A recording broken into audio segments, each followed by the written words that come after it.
Olá, aqui quem fala é o Davi e trazendo aqui o vídeo mais fácil de fazer da minha vida, da minha história, né? É um corte lá do Flow Podcast, né? Com o Igor 3K. E ele tá falando com especialistas, né? Que realmente sabem da história de Israel. E aí eu vou mostrar para vocês esse corte, né? Lá, depois você pode assistir na íntegra o podcast deles, vale a pena. Porque você vai ouvir muita informação que a mídia não está trazendo, que é para manter esse debate, né? Fazer com que pessoas totalmente erradas, né, que estão cometendo atos piores do que os próprios demônios, sem razão nenhuma. Se você não assistiu o nosso vídeo, veja. Nesse vídeo aí eu mostro o que está acontecendo lá. Então é importante você assistir, né? Se tiver passado também, que na hora que eu estou fazendo esse vídeo eu ainda não tentei subir ele para o YouTube. Mas eu acho que deve ter passado, né?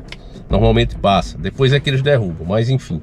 Então assista, porque vale muito a pena para você entender. E com esse vídeo vai ser mais um complemento, porque você vai ouvir da boca desses especialistas o que é que realmente rola lá, meus irmãos. São terríveis, né? Até mesmo esportistas que chegam lá, não, a gente é de Israel, os caras, vem cá, pá, passa a faca na cabeça dos caras, corta, mete o facão. Então é terrível, não, atos assim, não é uma treta, sabe, família? Que existe, sempre existiu, né, no mundo. Um exército, aí vai os militares daqui, vai os militares dali, aí ali os caras se exterminam, né, mutuamente, um atira no outro, beleza. Mas tem o campo de batalha para isso, tem as áreas para isso. Esses caras não. Eles comemoram como se fosse de fato um gol feito pela sua seleção na Copa do Mundo. Aquela comemoração louca, porque quebrou as pernas de uma criança, porque violentaram uma mulher, porque arrancaram a cabeça de outra velhinha que estava ali. Eles comemoram como se fosse um gol na final da Copa do Mundo. Só para você comparar com o tamanho da alienação, né?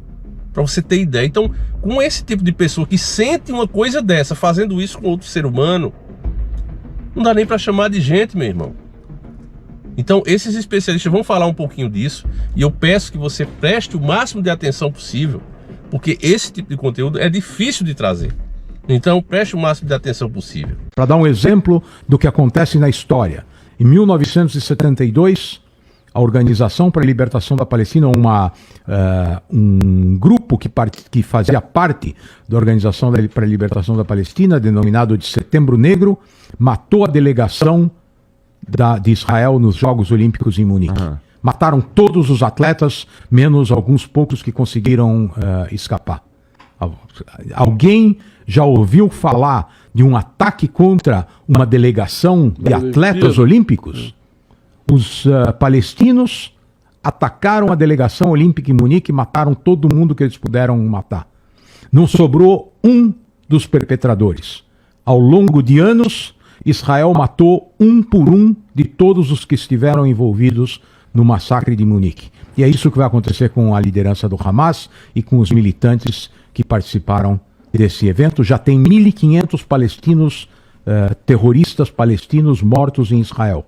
Imaginem vocês quantos participaram dessa invasão, que a maioria provavelmente voltou para a faixa de Gaza, e o exército israelense já conseguiu encontrar 1.500 terroristas mortos no território israelense. Vocês imaginem o dilema das autoridades sanitárias israelenses, que tem que juntar esses cadáveres dos terroristas palestinos. Ninguém está cavando uma vala comum, jogando os cadáveres lá e ateando fogo a esses cadáveres. Esses cadáveres estão sendo reunidos para serem devolvidos para suas famílias. Então vocês imaginem um israelense que teve a mãe morta, a filha estuprada e o neto sequestrado, tendo que lidar com esses cadáveres dos terroristas palestinos.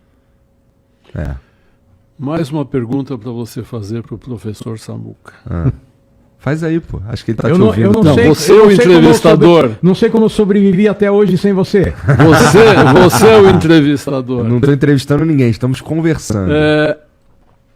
Por que essas esquerdas progressistas que defendem LGBT, defendem direitos das minorias, de fato. Né, defendem tudo isso?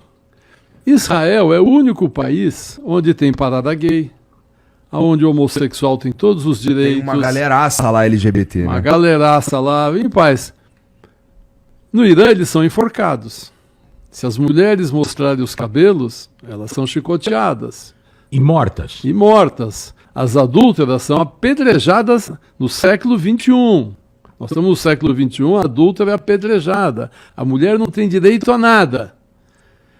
Por que essa... Uma pergunta para você fazer para o professor. Sabe? Por que esses progressistas não criticam esses países que fazem isso? Olha, eu diria mais, cara. Tem uma galera que, na real, defende. Eu já vi em algumas oportunidades a galera defendendo. E, assim, realmente pra mim é... Eu vejo isso e falo, caralho, esses caras, eles não... Eu acho que eles não pensaram direito. Não, tem uma outra resposta. Não é não pensar direito. É antissemitismo. É antissemitismo. É antissemitismo. Eu, ao mesmo tempo, defendo os direitos dos gays, das minorias, etc, etc, etc. Mas, judeu não é minoria. Mas eu não condeno o Irã que faz isso, porque o Irã é inimigo de Israel. Então, se eles são inimigos de Israel, então eles não devem ser criticados. Não é que eles concordam. Deixa enforcar o homossexual. Mas eles não devem ser criticados, porque é mais importante o fato de eles se oporem à existência de Israel. Eu queria que essas menininhas que falam essas besteiras fossem de mini saia decotadas para Gaza, para a Síria, para o Irã. Vamos lá passear de mini saia no Irã. Vamos lá fazer isso. Ver o quê? Vamos lá protestar contra Israel de mini saia no Irã. Vamos ver o que acontece com elas. Se protestarem contra Israel, eventualmente não acontece nada. Não, de mini saia também. Primeiro protesta, depois eles vão dar um estuprar. Desconto, exato. Depois vão estuprar. Deixa... tudo antissemitismo. Isso se resume só que eles não querem assumir. Agora, outra coisa. Judeu é minoria. Mas não é uma minoria protegida. Por quê? Talvez porque eles acham que nós somos brancos, de olho azul, não sei o quê. Rico. Tá cheio de judeu negro em Israel. O pessoal que veio da Etiópia eram negros. Quer dizer, será que nem o judeu negro, será que não pode ser considerado minoria? Ou eles vão abrir uma exceção? Ou o judeu homossexual. Tem muito judeu homossexual. Eles são considerados minoria? Ou esses também não, porque são judeus? Então, o antissemitismo é tão grande, esse ódio aos judeus é tão grande, que tudo é permitido. Não, mas o cara é judeu, é negro, ele é etíope, é negro, é homossexual, mas é judeu. Então, ele pode morrer, ele deve morrer. Entendi. Cara, dá pra gente imaginar quais são as consequências de uma eventual eliminação do Hamas? Tem muita especulação. Tem uma proposta que está circulando nos meios dos pensadores que imaginam alguma possível solução, uma próxima etapa. Eu já ouvi falar de uma proposta de trazer uma força de intervenção internacional dos países árabes. Uma vez que o Hamas tenha sido eliminado, colocar lá soldados egípcios, sauditas, dos Emirados Árabes, do Marrocos, criar uma força de intervenção que proteja a fronteira, ou que impeça que novos militantes ou militantes remanescentes, assumindo que os terroristas vão ser eliminados, pode continuar havendo militantes que se opõem à solução e bloquear as fronteiras, criar um cordão de separação, da mesma forma como as forças da ONU estiveram na fronteira entre o Egito e Israel até 1967, e levar de volta a autoridade palestina para administrar a faixa de Gaza. Lembrando que em 2005, Israel, que tinha colônias na faixa de Gaza, existiam 9 mil colonos israelenses que viviam na faixa de Gaza. Depois da guerra de 1967, Israel estabeleceu colônias agrícolas na faixa de Gaza, porque as colônias agrícolas sempre foram o primeiro bastião de defesa da fronteira israelense. E a faixa de Gaza, desde os tempos bíblicos, sempre foi a rota de entrada de exércitos hostis naquele território. É o único lugar da região que tem água. Então, para um exército se movimentar, precisa de água, os exércitos sempre passaram por lá. Então, se criaram colônias agrícolas, tinha 9 mil judeus que viviam lá, protegidos pelo exército israelense. Em 2005, o primeiro-ministro Ariel Sharon decidiu retirar todos os judeus da faixa de Gaza. Saíram os colonos, saiu o exército, a autoridade palestina que administrava a faixa de Gaza desde os acordos de Oslo passou a controlar todo o território e em 2006 houve eleições democráticas que escolheram o Hamas em toda a área habitada pelos palestinos como o novo governo palestino. E em 2007 o Hamas deu um golpe de Estado e expulsou todos os elementos da autoridade palestina da faixa de Gaza. Não só expulsou, matou, né? Uma boa parte dos membros da autoridade palestina ou foram mortos ou se tornaram inválidos. Você tem na Cisjordânia hoje uma infinidade de palestinos que já estão na meia idade, porque eram jovens quase 20 anos atrás, hoje estão na meia idade, todos em cadeiras de rodas, porque os militantes e os terroristas do Hamas atiraram nos joelhos deles. Optaram por não matá-los, por torná-los inválidos para o resto da vida. Destruíram os joelhos deles com tiros. Então, Hamas não faz isso só com os judeus, fez isso com os seus irmãos palestinos que não concordavam com a sua doutrina fundamentalista islâmica. Uhum. E desde então, é esse Hamas que administra a faixa de Gaza.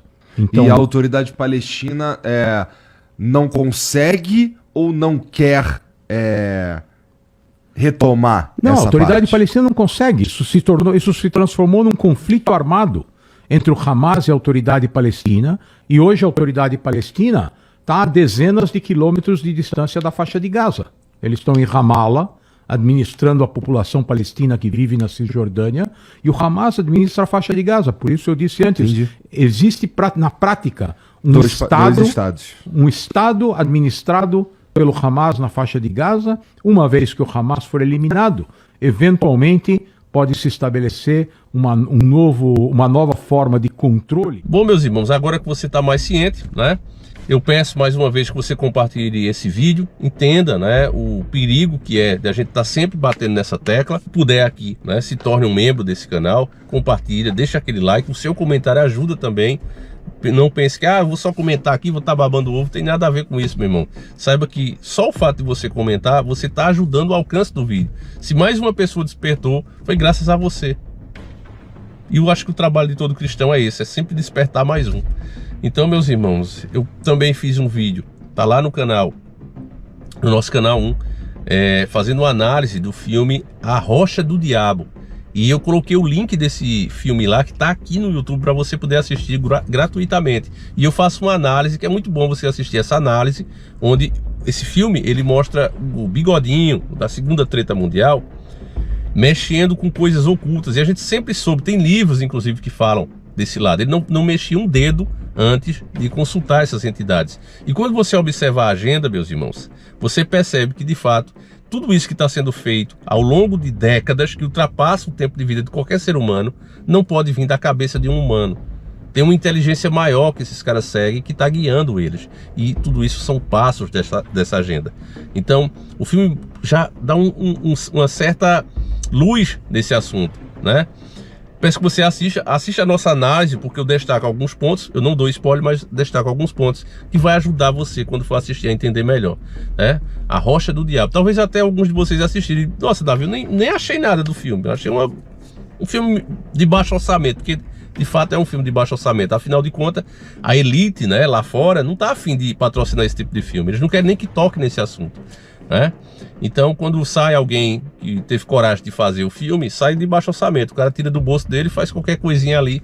Mas aí você que tá desperto, você não vai assistir com aquele, não, eu quero ver uma cena super bem feita, que gastaram milhões. Não, você vai ver a história, né? Então, o link tá aí. Você vai conseguir assistir lá no nosso canal 1. Não deixa de me seguir lá no Instagram, porque caso a gente perda o contato aqui, você vai estar sabendo de várias coisas. E eu vou deixar coisas que eu não posso colocar aqui, eu vou colocar para você baixar lá no Instagram. Tá certo, meus irmãos? Então é isso. Fiquem com Deus, um abraço e que Ele proteja vocês e a família de vocês. Fui!